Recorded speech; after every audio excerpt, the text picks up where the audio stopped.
Hi my cuties, welcome back to my channel. This is Pree and so sorry, last 2 weeks చాలా busy ఉండటం వల్ల నేను video post చేయలేకపోయాను. And this is part 2 video అనమాట. Without any further ado, let's start our vlog.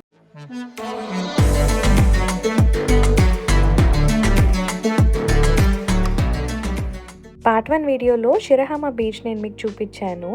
దాని తర్వాత మేము lunch చేయడం కూడా మీకు చూపించాను. ఇప్పుడు వచ్చేసి అక్కడ నుంచి ఒక 45 మినిట్స్ టు 1 అవర్ ట్రావెల్ చేసి ఎయిర్బిఎన్బి చెక్ ఇన్ చేయడానికి వచ్చామన్నమాట. ఈరోజు నైట్ మేము ఇక్కడే ఉండబోతున్నాము. మాకైతే ఈ ఎయిర్బిఎన్బి ఆల్మోస్ట్ 43,000 యెన్ పడిందనమాట. ఇది కొంచెం టూరిజం ఏరియా అండ్ బీచ్కి దగ్గరలో ఉంది కాబట్టి కొంచెం కాస్ట్ ఎక్కువే ఉన్నది 1 నైట్కి. But this is really big property. ఇది చాలా పెద్ద విల్లా అండ్ ఆల్మోస్ట్ ఒక 8 పీపుల్ ఉండొచ్చు అనమాట. సో కింద వచ్చేసి ఎంటర్ అవ్వగానే హాల్ అండ్ ఇది వచ్చేసి వాష్రూమ్. చాలా క్లీన్గా ఉంది కదా. కాకపోతే చుట్టూ ట్రీస్ అండ్ ఫారెస్ట్ ఏరియా లాగా ఉండడం వల్ల కొన్ని స్పైడర్స్ ఉన్నాయి చిన్న చిన్నవి. So that was little scary. And ఇది వచ్చేసి వాష్రూమ్ అనమాట. అండ్ దీని పక్కనే బాత్ ఏరియా ఉంది. ఇది కొంచెం డిఫరెంట్గా అనిపించింది అనమాట, ఇక్కడ చేయాలి బాత్ అన్నట్టు. సో మీకైతే ఇప్పుడు నేను పైన చూపిస్తాను పదండి. సో మేమైతే 6 పీపుల్ వచ్చాము. నేను, అఖిల్, మా అత్తయ్య మామయ్య అండ్ మా ఇద్దరి ఫ్రెండ్స్. సో మాకైతే ఈ ప్లేస్ పర్ఫెక్ట్గా సరిపోతుంది.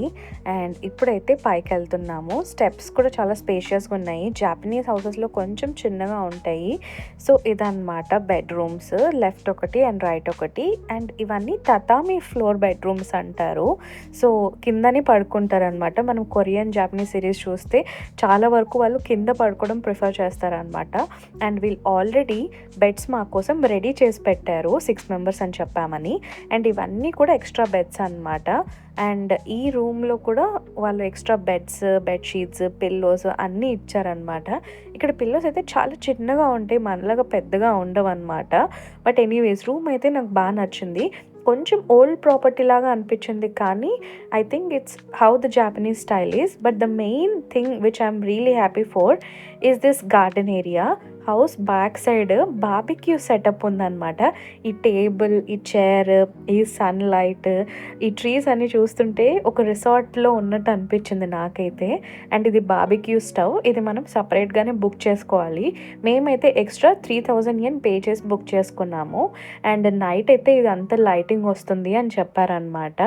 అండ్ ఇలా మొత్తం back side childrens play area and ఇలాంటి చిన్న పూలు కూడా ఇచ్చారు. బట్ వర్షం పడుతుందనేమో వాళ్ళు కవర్ చేశారనమాట. అండ్ ఇది back side villa view. 1 hour later. Guys, ఇక్కడ ప్రైవేట్ ఆన్సెన్ కూడా ఉంది అండ్ అది మా బుకింగ్లో ఇంక్లూడెడ్. సో మేము స్లాట్ బుక్ చేసుకోవాలి చెక్ ఇన్ అయ్యే టైంలో. 7:30 to 8:30 ఖాళీ ఉందని చెప్పారు. అండ్ నా లైఫ్లో ఆన్సెన్ ఎక్స్పీరియన్స్ మర్చిపోలేను. హకోనేలో ఒకసారి వెళ్ళాను పబ్లిక్ ఆన్సెన్కి. అండ్ ఇది ప్రైవేట్ ఆన్సెన్ అనమాట. సో వాటర్ అయితే చాలా హాట్ ఉంటాయి అనమాట. బాడీ మొత్తం రిలాక్స్ అయి ఉంటుంది. అండ్ వెళ్ళే ముందు కూడా బాత్ చేసి మనం వెళ్ళాలి, బట్టలు వేసుకోకూడదు లోపలికి వెళ్ళే ముందు. 2 hours later. సన్సెట్ అయిపోయింది అండ్ మీకు నైట్ వ్యూ చూపిస్తాను. ఇలా లైట్స్తో ఎంత బాగుందో కదా. సో ఇప్పుడైతే మేము డిన్నర్ చేయడానికి వెళ్తున్నాం అనమాట. సో మా బార్బిక్యూ స్టవ్ రెడీగా ఉంది. మేమైతే సూపర్ మార్కెట్కి వెళ్ళి మాకు కావాల్సిన మీట్ ఐటమ్స్ అన్ని తెచ్చుకున్నాము. కోల్, స్టవ్ అయితే వాళ్ళే ప్రొవైడ్ చేస్తారు. అండ్ ఇలా కలుపుకోవడానికి యుటెన్సిల్స్ కానీ ఫైర్ కానీ అన్నీ వీళ్ళే ఇస్తారనమాట. 3,000 యెన్లో అవి ఇంక్లూడెడ్. సో నైట్ వ్యూ చూసారా ఎంత బాగుందో, దోమలు కూడా లేకుండే అనమాట. సో ఎంత ప్రశాంతంగా మేమైతే మీట్ని మ్యారినేట్ చేసుకొని ఒక ఫ్యామిలీ బాండింగ్ టైం లాగా అనిపించింది. అండ్ ఇక్కడైతే అఖిల్ బొగ్గు అనేది కొంచెం మంట రావాలి కాబట్టి ఇలా ఫ్యాన్తో ఊపుతున్నాడు అనమాట. సో ఫస్ట్ టైం మేమైతే ఇలా పర్సనల్గా ఇలా బార్బిక్యూ చేసుకోవడం. సో వేరే వాళ్ళు చేసింది తిన్నాం, కానీ ఈరోజు మేమే ఫైర్ దగ్గర నుంచి చేస్తున్నాం అనమాట. అండ్ ఇవి మేము తెచ్చుకున్న meet options, mushrooms, prawns and మా మామయ్య వాళ్ళకి సాకే, ఇలా చాలా డిఫరెంట్ ఐటమ్స్ తెచ్చుకున్నాము. అండ్ చికెన్ అయితే నేను ముందు రోజే మ్యారినేట్ చేశాను అనమాట ఇంట్లో. అది నేను ఇక్కడికి తీసుకొచ్చాను. సో జనరల్గా జాపనీస్ సూపర్ మార్కెట్లో మనకు అన్నీ దొరికేస్తాయి. సో ఒక్కటి మర్చిపోయినా కూడా వెంటనే వెళ్ళి తెచ్చుకోవచ్చు. అండ్ ఎక్కువ దూరం కూడా ఉండవు అనమాట. అండ్ కిమ్చి, చిల్లీస్ ఇవన్నీ కూడా తెచ్చుకున్నాం అనమాట, సాసేజెస్. సో ఇప్పుడైతే చికెన్ డ్రమ్ స్టిక్స్, సాసేజెస్ పెట్టాము. చికెన్ ఆల్రెడీ నేను మ్యారినేట్ చేసుకొని వచ్చాను అని చెప్పాను కదా, సో అందుకే డైరెక్ట్గా పెట్టేసామన్నమాట బార్బెక్యూ గ్రిల్ మీద. అండ్ సాసేజెస్ కూడా మ్యారినేట్ అవుతుంటే చాలా మంచి స్మెల్ అయితే వచ్చింది అండ్ ఫుడ్ కూడా చాలా యమ్మీగా ఉన్నింది. Good morning guys, it's the next day. మేమైతే నిన్న బార్బెక్యూ చేసుకుంటూ మాట్లాడుకుంటూ 2-3 AM పడుకున్నాం అనమాట. సో ఈరోజు ప్లాన్ ఏంటంటే మేము దొగైషిమా కేవ్కి వెళ్ళి దాని తర్వాత లంచ్ చేసి మళ్ళీ టోక్యో బ్యాక్ వెళ్ళిపోతాము. But look at this view. కార్లో వెళ్తుంటే ఇలా మొత్తం వాటర్, ఈ సీనరీ వ్యూ చాలా బాగుంది కదా.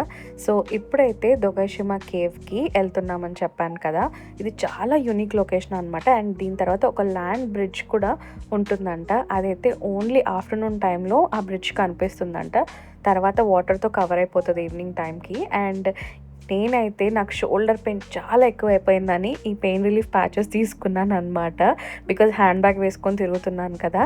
సో దొగైషిమా కేవ్కి వెళ్ళడానికైతే లొకేషన్కి వచ్చేసాము. ఈ బోట్లోనే మమ్మల్ని ఆ కేవ్స్లోకి తీసుకెళ్తారు. అండ్ ఇది టికెట్ కౌంటర్. సో అడల్ట్కి, చైల్డ్కి డిఫరెంట్ ప్రైజెస్ ఉంటాయి. మీకు ఇక్కడ ప్రైజెస్ అన్నీ కనిపిస్తున్నాయి కదా. సో మనం పిక్చర్స్ తీసుకోవచ్చు అండ్ మనకి ఎలాంటి రెస్ట్రిక్షన్స్ ఉండవు, ఎక్సెప్ట్ మనం బోట్ ఫ్రంట్ పార్ట్లో వెళ్ళి నిలబడకూడదు అనమాట. అండ్ ఇవి ఇంకొన్ని ఇన్స్ట్రక్షన్స్. సో టికెట్స్ అయితే తీసేసుకున్న తర్వాత ఇప్పుడు బోట్ ఎక్కుదాం రండి. జపాన్లో బీచ్ అంటే మనకి usually blue water or white sand beaches అని చెప్తారు, కానీ ఇక్కడ సముద్రం మధ్యలో ఒక సీక్రెట్ కేవ్ ఉందన్నమాట. అండ్ ఇది సమ్మర్ టైం కాబట్టి అందరూ అంబ్రెల్లాస్ ఇక్కడ యూజ్ చేస్తున్నారు. అండ్ చాలా వేడిగా ఉన్నిందనమాట. అండ్ బోట్లో కూర్చున్న వాళ్ళు కూడా అందరి దగ్గర ఫ్యాన్స్ ఉండే, అండ్ ఈ ఫ్యాన్స్ని వాళ్ళే ఫ్రీగా ఇస్తున్నారు. దొగైషిమా కేవ్ ఒక మెయిన్ అట్రాక్షన్, ఎందుకంటే mainly because of this boat tour. Ticket తీసుకున్న తర్వాత ఇప్పుడైతే మేము బోట్ ఎక్కుతున్నాం అనమాట. అండ్ బోట్ అయితే ఇప్పుడు మనల్ని ఒక కోస్ట్ లైన్ మధ్యలోకి తీసుకెళ్తుంది. అండ్ సీ మీద నుంచి హ్యూజ్ రాక్ ఫార్మేషన్స్ మనకి కనిపిస్తాయి అనమాట. చాలా సినిమాటిక్ వ్యూగా ఉంటుంది. అండ్ యాక్చువల్ మ్యాజిక్ ఎప్పుడు స్టార్ట్ అవుతుందంటే బోట్ స్లోలీగా కేవ్ లోపలికి ఎంటర్ అవుతున్నప్పుడు. స్టార్టింగ్లో కొంచెం డార్క్గా ఉంటుంది, వేవ్స్ సౌండ్ కేవ్ లోపల ఎక్కువ అవుతుంది అనమాట. బట్ సడన్గా పైనుంచి సన్లైట్ వాటర్ మీద పడుతుంది. ఈ కేవ్లో సీలింగ్ న్యాచురల్గా ఫామ్ అయిన ఓపెనింగ్ అంట. దాని నుంచి సన్లైట్ డైరెక్ట్గా సీ వాటర్ మీద పడడం వల్ల ఒక టర్కాయిస్ ఎమరల్డ్ షేడ్స్లో గ్లో అవుతుంది. అందుకే ఈ ప్లేస్ని టెన్సోదో అంటే హెవెన్లీ విండో కేవ్ అని అంటారంట. బోట్లో ఇలా లోపలికి ట్రావెల్ చేస్తుంటే నేను జపాన్లో ఉన్నానా అనిపించింది. ఏదో ఫ్యాంటసీ మూవీలో లొకేషన్ లాగా అనిపించింది అనమాట. అండ్ ఇంట్రెస్టింగ్ థింగ్ ఏంటంటే ఈ caves and surrounding rock formations అన్నీ వాల్కానిక్ యాక్టివిటీతో ఫామ్ అయిన లేయర్స్ అంట. ఇయర్స్ ఆఫ్ వేవ్స్ వల్ల ఆ షేప్ రావడం అండ్ యూనిక్గా కనిపిస్తాయంట. టూర్ అయితే చాలా లాంగ్గా కాకపోయినా ఒక 15-20 minutes మనం బోట్ రైడ్ని ఎక్స్పీరియన్స్ చేయొచ్చు.